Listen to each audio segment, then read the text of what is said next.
Guys, IPL 2025 qualifier 2 Punjab Kings versus Mumbai Indians. The biggest match and both teams కి important match.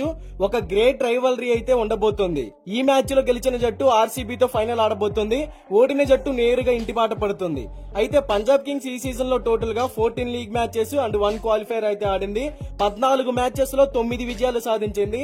Qualifier 1 లో ఆర్సీబీతో జరిగిన match లో పేలవమైన batting కారణంగా ఓటమి పాలైంది.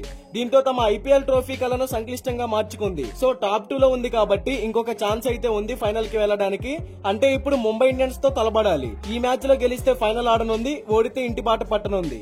మరోవైపు ముంబై ఇండియన్స్ భీకర ఫామ్ లో ఉంది. 14 లీగ్ మ్యాచెస్ లో 8 విజయాలు సాధించి అండ్ ఎలిమినేటర్ మ్యాచ్ లో అన్బీటన్ గా ఉన్న గుజరాత్ ని మట్టి కరిపించి క్వాలిఫైర్ 2 కి అర్హత సాధించింది. అద్భుతమైన బ్యాటింగ్ అండ్ బౌలింగ్ తో గుజరాత్ ని ఓడించింది. సో మనం అనుకున్నట్టే కెప్టెన్ టాస్ గెలిచి బ్యాటింగ్ ఎంచుకున్నాడు. పెద్ద టార్గెట్ నే సెట్ చేసి డిఫెండ్ చేశారు. అయితే ఈ మ్యాచ్ మనకి జూన్ 1వ తారీఖు సాయంత్రం 7:30 నరేంద్ర మోడీ స్టేడియం అహ్మదాబాద్ లో జరగబోతుంది. ఈ పిచ్ రిపోర్ట్ గురించి మాట్లాడుకుంటే ఇది బ్యాటింగ్ పిచ్చే. ఈ సీజన్ లో మంచి స్కోర్ బోర్డ్ ని మనం చూసాం. ఇక్కడ జరిగిన 7 మ్యాచెస్ లో కూడా 6 మ్యాచెస్ లో 200కి పైగా పరుగులు వచ్చాయి.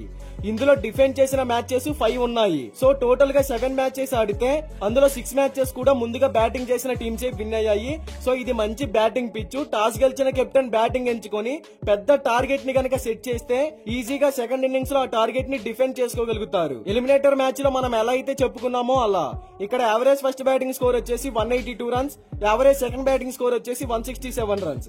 ఇక్కడ ముందుగా బ్యాటింగ్ చేసిన టీమ్ కే విన్ అయ్యే ఛాన్సెస్ ఎక్కువగా ఉన్నాయి. అయితే ఈ రెండు టీమ్స్ మధ్య మ్యాచ్ అంటే ఒక హై స్కోరింగ్ గేమ్ ని మనం ఎక్స్పెక్ట్ చేయవచ్చు. చాలా అంటే చాలా ఇంట్రెస్టింగ్ అయితే ఉండబోతుంది. ఈ రెండు టీమ్స్ మధ్య ఇప్పటి వరకు టోటల్ గా 33 మ్యాచెస్ జరిగాయి.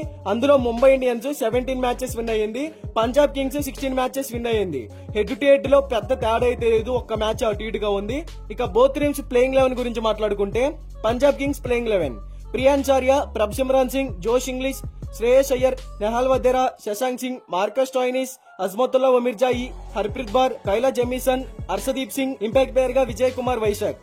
Mumbai Indians playing 11 Jonny Bairstow, Rohit Sharma, Suryakumar Yadav, Tilak Varma, Hardik Pandya, నమందీర్, Mitchell Santner, Raj Bawa, Trent Boult, Jasprit Bumrah, Richard Gleeson, impact player గా అశ్విని కుమార్. అయితే ఈ రెండు టీమ్స్ ప్లేయింగ్ 11 కూడా చాలా స్ట్రాంగ్ గా ఉంది. బ్యాటింగ్ అండ్ బౌలింగ్ లో ప్రతి ఒక్క ప్లేయర్ కూడా టీం కోసం 100% ఎఫర్ట్స్ అయితే పెడుతున్నారు. సో ఏ టీం ని కూడా మనం తక్కువ అంచనా అయితే వేయలేం. మరి ఈ మ్యాచ్ లో ఎవరు గెలిచి ఫైనల్లో ఆర్సీబీతో ఆడబోతున్నారని మీరు అనుకుంటున్నారో కామెంట్ చేయండి. ఇలాంటి క్రికెట్ కంటెంట్ కోసం మన ఛానల్ ని సబ్స్క్రైబ్ చేసుకోండి. Thank you for watching.